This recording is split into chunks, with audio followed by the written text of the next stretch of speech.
ალბათ მაკაძურს სტუმრ იცით რომ ხორბლის კულტურა იყო აღიარებული წინაშე ვისაუბრო თანამშრომლობის აი მარხების გაჭრა და წარმატების სული.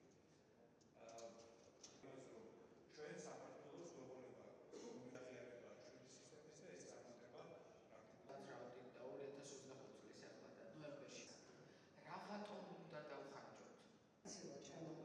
ძალიან კარგი მჭიდრო ურთიერთობა ჩვენი ქვეყნის წარმოჩენაში უკეთ გამოვიყენოთ. ყოველწლიური ამბასადორიალი განსაკუთრებულად სასარგებლო ფორმატია საიმისოთ, რომ ერთის მხრივ ჩვენ აღმასრულებელმა ხელისუფლებამ და არა მხოლოდ კარგად შევაფასოთ თუ რა არის ის მნიშვნელოვანი მიმართულებები, რომელიც საელჩოების და დიპლომატიური კორპუსის ჩართულობით შეგვიძლია რომ ძალიან ეფექტურად, ძალიან მარტივად გადავჭრათ ეს პრობლემატიკა და მეორეს მხრივ, რა თქმა უნდა, ეს არის შესაძლებლობა ამუშავო კომუნიკაციით პრაქტიკულად ყველა იმ კითხვაზე, რომელიც შეიძლება აქტიურად გამოყენებადი და მნიშვნელოვანი იყოს ამაზე ინფორმაციის მიღება თვითონ ელჩებისთვის, მათი საქმიანობის ეფექტურად დაგეგმვისთვის. აი ეს უშუალო კომუნიკაციით მიღებული ინფორმაცია არის უაღრესად დიდი მნიშვნელობის.